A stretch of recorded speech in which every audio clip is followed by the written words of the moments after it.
Cleanup continues this evening, as you might imagine, following Sunday's devastating tornado in the western suburbs. It will likely take weeks to get all the debris picked up. But even once it's gone, the trauma many people suffered will likely linger for a long time to come. Joining us now to discuss how to deal with the stress of something like Sunday's terrible storms is Dr. Michele Nealon. Thank you for being here. Hi, Dawn and Corey. Congrats on raising this important topic. Yes, well, thank you for taking the time. So you're the president of the Chicago School of Professional Psychology, so I know you hear about this all the time. So can you give us an idea of what people who lost their homes, or anything for that matter, may be feeling at this moment? Yeah, a lot. It's just a time in people's lives where it's just pile on, pile on. Post-traumatic stress disorder is when a person has witnessed or been exposed, or even in some cases heard about a very serious event.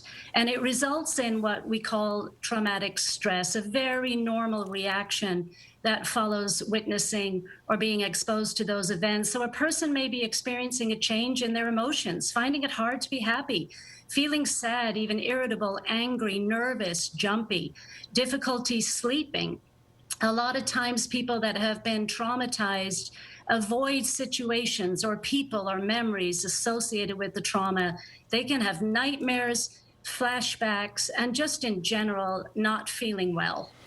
So doctor, what would you recommend to someone who is experiencing what you've just described, is struggling to cope, being overwhelmed by what's happened to them? Well, the good news is, even after the most traumatic events, most people get back on their feet and recover well.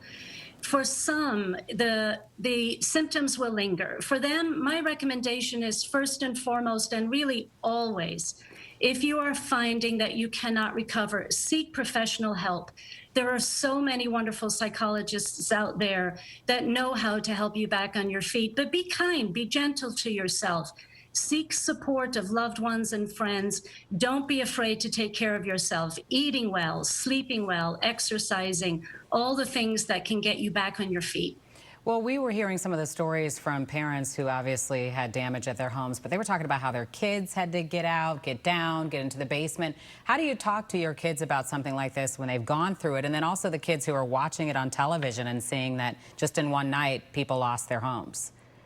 Yeah, fabulous question. At the Chicago School of Professional Psychology, we teach all the time that there is no health without mental health. So talking openly with your children in age-appropriate language, tell them what has happened, what to expect, help them understand how they might feel, help them build a sense of empathy and kindness for themselves and others that are going through it.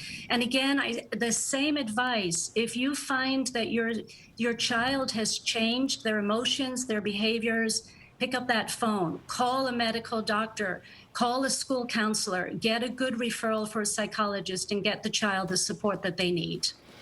Dr. Michele Nealon, we appreciate your thoughts, your insights. Thank you very much. My pleasure.